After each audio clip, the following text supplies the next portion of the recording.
Hey everyone, look, real estate agents, your number one asset as real estate agents is not your CRM, not your website, it's you. And the three most important words in real estate are not location, location, location. I'm gonna make the case that it's communication, communication, communication. So look, I realized when I started working with multiple buyers and sellers early on, say I had like maybe 3-5 buyers and sellers total in my pipeline. Look, I'm gonna be perfectly honest, I dropped the ball. And you know, you're thinking, hey Tim, you didn't have time to call like 5 people back. You couldn't call them to update them. And it's partly, in fairness, give me a little bit of a break here. We're all super busy. Do you guys have like an extra hour, in your day, an extra hour in your week? No, we're all pretty much slammed. But look, I learned something more valuable than, well, what I learned was they wanted to hear from me. And that's why the title of the video is Put More You Into It, because that's what they want. They wanted me to keep them posted. That was important to them, and I failed to realize it early on. Now, look, I went on to have a long, successful career in real estate because of this, because of communication. And if this video is a little wobbly, it's because I'm trying out my new gimbal. So it's actually supposed to cut down on the wobbliness, but I'm afraid it's gonna like turn around and cut me out. But anyway, look, this system that I developed works for, the agent who has 3 buyers and sellers all the way up to agents at Elevate. And these guys and gals are in the top 5%, 3%, even the top 1%. And they're carrying not 30, 50, 75, even 100 buyers and sellers at any one time. And this system works for them. So they're super busy, but they don't want to lose the heart of the business, which is them. And that's why they come to me, to be honest, is for shortcuts and scaling. What are shortcuts to scaling, if you will? Turnkey systems and solutions. So I gave them my communication system, again, which allowed me personally to carry 40, 50, 60, 70, 80 listings at any one time and do a good job. So I'm gonna share the highlights, which are basically all the mistakes that I made and what I learned and then how to correct it. But the important takeaway is find some stuff you like, but start implementing it today, okay? By implementing this now, you can give better service to your 3 buyers and sellers or 5, so that when you get to the 6 to 10 level, you already have this in place. When you get to the 10 to 20 buyers and sellers, you have this in place, to the 50 and 100, right? And remember, this came about because me dropping the ball. So this is like real world advice, okay? Now, I was getting complaints about not doing a good job, but I was actually doing a little bit. What I was bad at was communicating that. So this is my story, my battle-tested system, okay? Here's your number one clue that this could be you, okay? If your buyer and seller is having to call you. Because if your buyer and seller is having to call you, it's too late. All right, so that is tip number 1, get out front of this, okay? I was good at calling people for updates, but not great, okay? And then I got pushed for time, and I'm sure you do as well. And so what I did was time block a day. So eventually it just got to be too much for me. So I said, I'm just gonna block off a day. Wednesday is the update day. And let me tell you, the most important calls on those Wednesdays were to sellers, when there were no showings that week, okay? When they had no showings, there was no activity, anything like that. Those were the most important calls because they were just afraid that their house wasn't even on the market anymore or anything like that. They really appreciate those. So another, this is just a little bonus to that, is if you call them on Wednesday and they have some questions, maybe you talked to Mary and then John gets home and he's like, did you ask him about that other couple? Oh, no, actually I didn't. Okay, well, give him a call back. So if you're updating them on Friday, I saw realtors do this, they do it on like a Friday afternoon and then they just like bounce out for the weekend. And then, people are trying to get a hold of you in the weekend. So, doing it midweek is just better for everybody. They want to enjoy their weekends. So tip Another tip is it's what you're calling. I was calling buyers saying, basically, hey, do you want to buy a house today? You want to buy a house from me, right? And nobody wants to hear that, right? Wrong, Tim, not the way to go. So instead, I started calling buyers with, maybe listings that I had that were coming on the market. Hey, I just went out and saw these people. I snapped some photos. We got professional photos. Going to be open on Saturday, but I just want to let you know about it if you want to drive by. Can't show it to you right now, but if you want to drive by, be thinking about it. These properties expired, so that means that, hey, the seller was thinking about selling, but it didn't work for some reason. I don't know whether it's a price or they changed their mind or whatever, but this one's not even on the market, and you might be able to, to work out a deal with them, or people who cancel their listings, okay?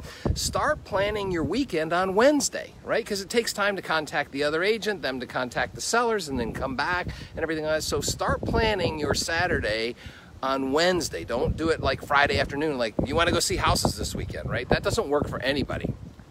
And speaking of that, value their time. So the same reason that I'm going to get started planning their Saturday and my Saturday on a Wednesday is because I value their time. I want to make their Saturday like super productive. We go to see all the houses that they want to do. So what I did is I actually created a checklist of, little tips that I was going to give them, feedback on their showings. I'd print out the showings report, all the feedback report. I'd have all that stuff in front of me. So when I got on the phone, I wasn't like, oh, let me just log on to Showing Desk and see if I can get any feedback from you. Or I think I got an email, like just have all that stuff ready. So when I got on the phone with them, it was just like, hey, John and Mary, just want to let you know, I got, 3 showings. I got feedback from this person. I got feedback from this person. They might actually be submitting an offer. Haven't heard back from the third person. We got 5 showings set for this weekend, that type of thing. For buyers, a list of new homes on the market. That was always popular. Hey, these are properties that came on the market over the weekend up until, Wednesday morning. So if you want to go see any of these this weekend, let me know.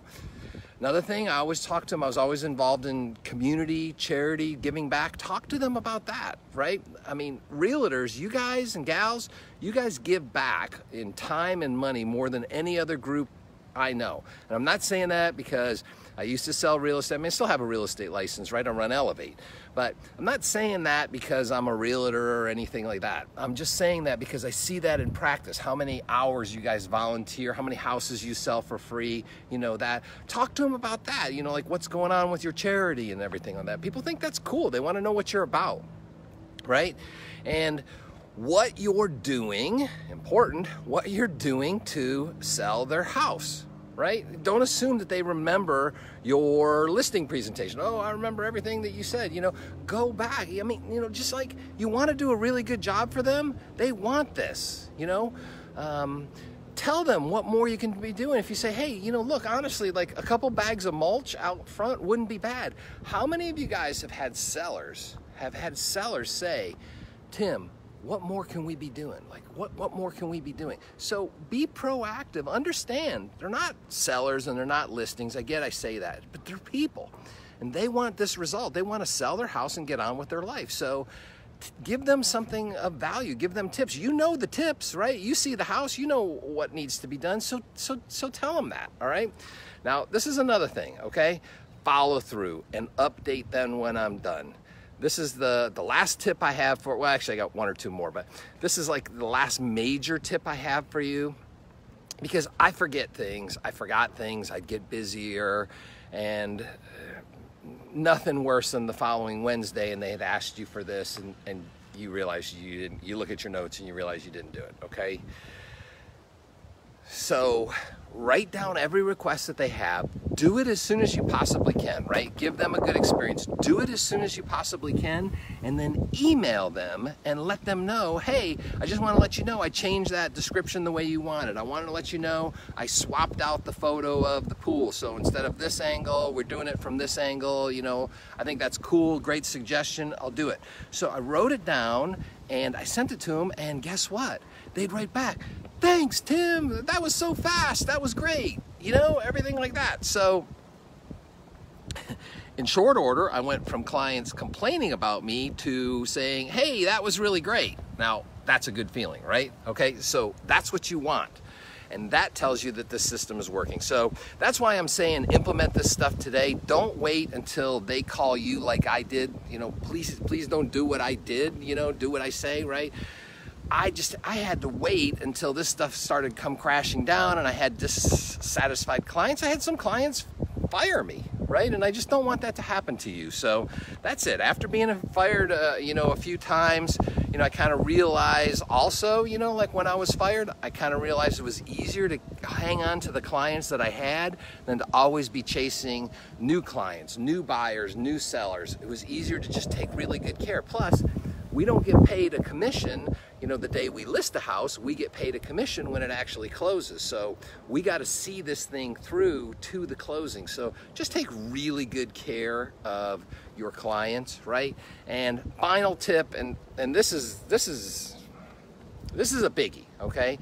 Once I implemented this, I was actually making more calls and spending more time on that, but it actually saved me time, because I wasn't being reactive. I was making the calls on Wednesday. I had a checklist. I had a list of new homes on the market. I had a list of tips. I had the showing feedback. I just sit there and I just bang out the calls. You know, hey, talk to them. They need this done. Do it. Send it to them. Positive feedback. This. Hey, here's this. So if you have, you know, 5 listings, you just make 5 phone calls. It's all done and everything like that. It saves them having to chase you and then you being reactive and getting back and just all the stress, right? In summary, they just want more of you, right? That's why they're using real estate agents and not going to some online real estate platform to buy or sell their home, okay? They want to know what you're doing, handling their probably biggest asset. And again, that goes back to one thing. Don't gloss over this, or I don't want to gloss over this, is the most important calls were on the weeks when there were no showings, because this is their biggest asset. They are people and they're wondering, you know, what's Tim doing? What's going on? Did this fall off the MLS for some reason and everything like that? I can't tell you how many sellers said to me, I call them, I say, hey, John, Mary, just want to let you know, as you know, there were no showings last weekend. We hadn't any showings, but that, you know, it's back to school. Maybe there's things going on. It's 4th of July. I mean, you know, whatever. I mean, there's always reasons that there's no showings in a week, you know, when you consistently had showings. Just want to let you know, we're still here. We're still working on it.